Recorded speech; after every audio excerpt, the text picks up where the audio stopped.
Le film s'ouvre sur une narration parlant d'un couple insupportable, les Tweets, destinés à mourir. En réalité, c'est une histoire du soir racontée à Sam, qui demande à sa mère pourquoi elle commence par la mort des personnages.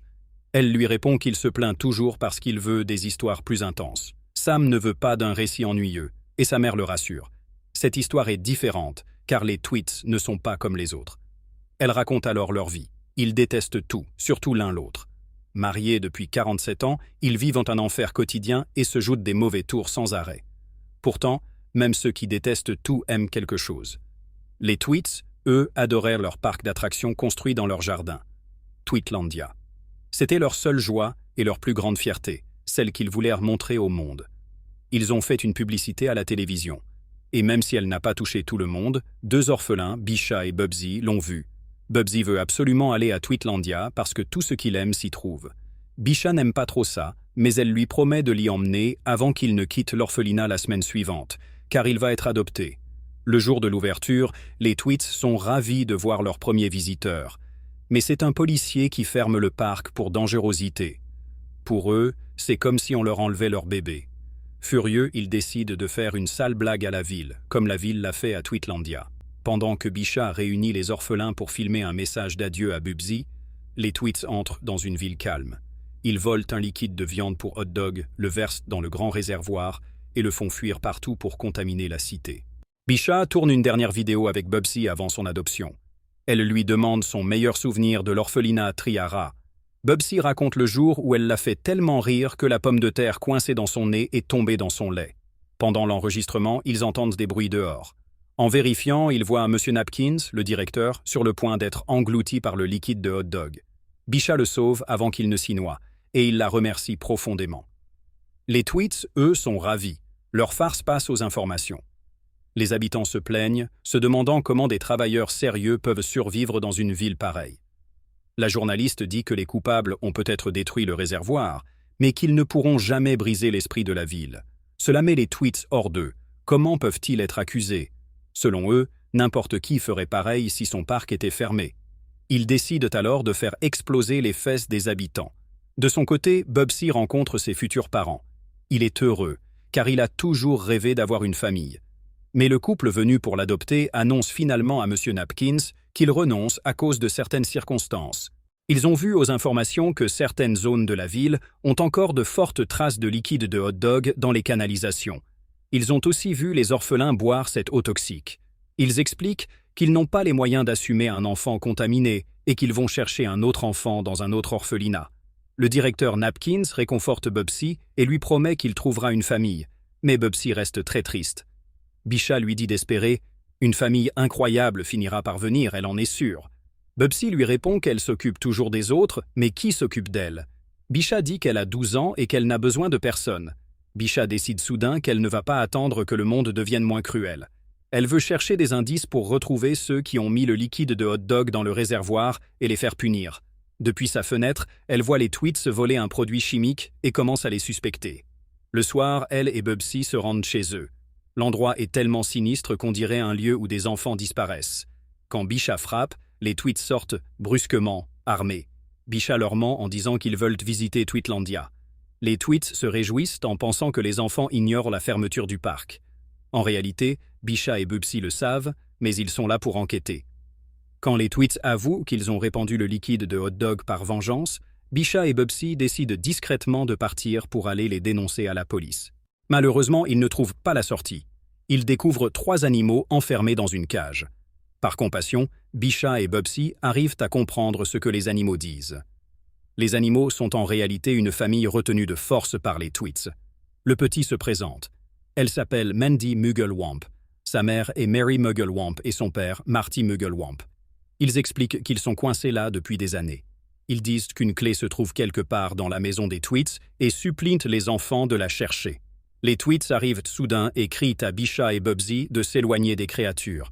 Ils avouent les avoir volées à Loom Holland et ordonnent aux animaux de recommencer à pleurer. Les créatures produisent des larmes magiques quand elles sont retournées et ces larmes servent d'énergie pour faire fonctionner Tweetlandia. Bisha les traite de monstres. Les Tweets les menacent alors de s'en aller, sinon ils les mettront dans une tarte et les mangeront pour le dîner. Une fois dehors, Bisha dit à Bubsy qu'elle a tout enregistré. C'est une preuve suffisante pour les faire arrêter et libérer les animaux. Plus tard dans la nuit, la police fait irruption chez les Tweets et les arrête pour avoir contaminé la ville avec le liquide de hot dog. Dès leur arrestation, Bisha et Bubsy entrent dans la maison, prennent la clé et libèrent les animaux. À la prison de la ville, les Tweets sont surpris d'apprendre qu'ils ont été libérés sous caution. En sortant, ils voient les habitants les applaudir et dire qu'ils sont leur seul espoir. Les Tweets ne comprennent rien, et Sam non plus. Sa mère lui dit que s'ils savaient où ils vivent, tout deviendrait plus clair. Elle explique que leur ville, Triarat, était autrefois une destination très touristique, connue comme la capitale mondiale du divertissement. Mais quand leur lac a disparu, les visiteurs ont cessé de venir. Les commerces sont fermés, les habitants ont perdu leur travail et leur mode de vie. Désespérés et en manque de chance, beaucoup d'habitants étaient prêts à croire n'importe qui pouvant leur offrir une solution. C'est à ce moment-là qu'ils ont vu aux infos l'arrestation des Tweets. Ils ont entendu les Tweets dire que si la ville les avait soutenus avec Tweetlandia, les rêves de tous auraient été réalisés. C'est exactement pour cela que les habitants ont décidé de les libérer, convaincus que Tweetlandia pourrait rendre leur ville à nouveau célèbre et animée.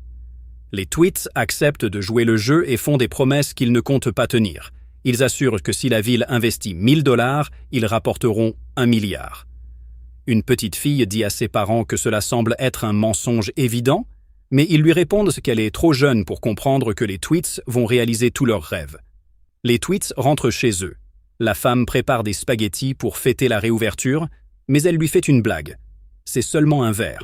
Le mari trouve ça romantique, et au moment où ils s'apprêtent à s'embrasser, ils tombent par terre. Bisha et Bubsy entendent du bruit dans la maison. Ils n'en reviennent pas. Comment les Tweets peuvent-ils être là? Ils devraient être en prison. Les Tweets, fatigués, décident d'aller dormir. Par paresse, ils utilisent une télécommande qui fait venir leur lit où qu'ils soient. Bisha et Bubsy se retrouvent justement sur ce lit. Avant que le lit arrive à l'étage final, ils réussissent à se cacher dessous. Quand les Tweets s'endorment, ils commencent à péter et à rôter sans arrêt. On imagine facilement l'odeur horrible dans la pièce. Heureusement, les enfants voient la clé coincée dans la barbe de l'un des Tweets. Ils arrivent à voler la clé et s'enfuient au moment où les Tweets se réveillent à cause d'un grand bruit. Ils essaient tout de suite de libérer les animaux, mais voient les Tweets courir vers eux, furieux. Au dernier instant, Bisha réussit à ouvrir la cage et s'échappe avec les animaux. Ils courent jusqu'à l'orphelinat et disent à M. Napkins de ne jamais ouvrir la porte aux Tweets. Mais M. Napkins l'ouvre quand même, trop terrorisé pour résister.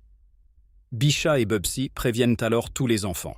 Ils paniquent, mais Bisha propose un plan et demande du carton et des crayons.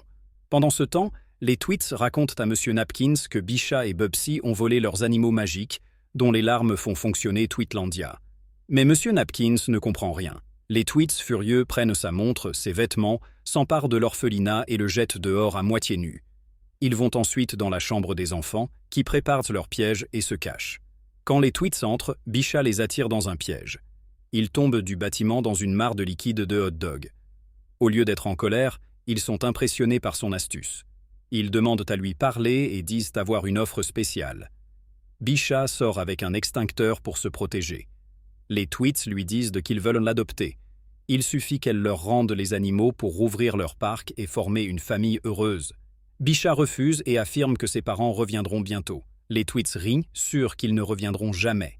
Ils avouent qu'eux aussi ont été abandonnés dans un orphelinat et que personne n'est revenu pour eux. Alors qu'ils insistent, Bisha les repousse avec l'extincteur. Les enfants organisent une fête avec les animaux magiques, mais Bisha, elle, n'arrive pas à se réjouir. Les animaux entraînent Bisha pour la réconforter. Pendant que les enfants fêtent, les Tweets préparent un nouveau plan maléfique. Le lendemain matin, en allumant la télé, les enfants découvrent que les Tweets se présentent aux élections municipales. Bisha n'a pas peur, elle croit que personne ne votera pour eux. Les Tweets racontent que Bisha et Bubsy ont volé leurs animaux, indispensables au fonctionnement de leur parc. Ils promettent que, s'ils sont élus, ils récupéreront les animaux, rouvriront le parc et rendront tous les habitants milliardaires. Tout le monde est enthousiasmé. Une mère regarde sa fille, déçue, se demandant comment on peut croire de telles bêtises. Bisha apparaît soudain au débat pour dénoncer leurs mensonges. Mais les Tweets retournent la ville contre elle. Tout le monde l'accuse d'être responsable du désordre dans la ville. Bisha rentre chez elle, le cœur brisé. Mama Mugliu la console et soigne ses blessures. Elle lui demande pourquoi elle veut tout faire seule. Bisha avoue qu'elle passe des heures à penser à tout ce qu'elle n'a pas réussi à arranger, comme faire adopter Bubsy ou arrêter les tweets, même si ce n'est pas son travail. Elle espère qu'en prouvant sa valeur, ses parents pourraient enfin entendre combien elle est une bonne fille, et peut-être revenir pour elle. Mama Muglu lui demande si elle n'a jamais pensé que ses parents l'ont peut-être laissée là parce qu'ils l'aiment et ne pouvaient pas s'occuper d'elle pour une raison quelconque. Mama Muglu dit à Bisha qu'il y a beaucoup de gens ici qui l'aiment et lui fait promettre de ne plus agir seule. Mandy Mugglewump raconte aux enfants que ses parents viennent d'une île magique, Loom Holland, l'endroit le plus dangereux du monde. Mama Muglu chante une berceuse sur la vie, brutale et courte, mais dans les rêves, on est libre et en sécurité. Tous les enfants s'endorment grâce à cette chanson. Le lendemain, Bisha voit les tweets jeter des objets sur l'orphelinat. Ils annoncent qu'ils ont été élus maires et déclarent la guerre à l'orphelinat. Bisha conseille aux Mugglewumps de s'échapper par le toit, mais ils refusent de les abandonner. Mama Mugglewump croit qu'ils peuvent battre les tweets en travaillant ensemble. Les tweets rassemblent les habitants et les mènent pour attaquer l'orphelinat. Certains essaient de rentrer, d'autres lancent des objets. Pour se défendre, Papa Mugglewump lance des milliers de petites boules de sa bouche sur les attaquants et réussit à les faire fuir. Mais les tweets ne veulent pas abandonner. Quand ils sont sur le point d'entrer, M. Napkins les attaque avec un spray au poivre. Terrifiés, ils fuient rapidement. Les tweets préparent alors un dernier plan, sûr de fonctionner. Plus tard, Bisha surveille l'orphelinat quand M. Napkins l'appelle. Il est avec ses parents au bowling et ils veulent se la voir. Bisha part immédiatement en skateboard. À son arrivée, il n'y a personne. Les tweets apparaissent en riant. C'était un piège. Ils enferment Bisha dans le restaurant et s'en vont attaquer l'orphelinat pour capturer les Mugglewumps. Avec l'aide des habitants, ils emmènent le bâtiment à Tweetlandia. Bisha revient et est déprimée. L'orphelinat est emporté. Elle se blâme, car tout cela est arrivé parce qu'elle voulait désespérément retrouver sa famille. Une grenouille dit à Bisha que Bubsy et tous les enfants de l'orphelinat sont aussi sa famille. La famille n'est pas seulement ceux à qui on est lié par le sang, mais ceux qu'on aime et qui nous aiment avec gentillesse et empathie. Comme les tweets ont blessé sa famille, Bisha décide de se venger. Pendant la grande réouverture de Tweetlandia, elle envoie la grenouille pour les empoisonner. C'est un poison temporaire qui les étourdit, donnant à Bisha le temps de s'échapper avec les Wumps et les enfants. En fuyant, Bisha change d'idée. Elle propose d'utiliser une dernière ruse pour empêcher les tweets de les poursuivre. Sous l'effet du poison, les Wumps avouent qu'ils les ont trompés depuis le début. Les enfants leur tendent alors un piège. L'un marche sur un chewing-gum et se retrouve coincé tête en bas. Plus tard, les enfants le libèrent et lui disent qu'ils lui pardonnent tout. Touchés, les Wumps décident malgré tout de les poursuivre. C'est ainsi que se termine notre film. Dites dans les commentaires votre personnage préféré. N'oubliez pas de liker et surtout de vous abonner pour ne rien manquer de nos prochains résumés. Ciao.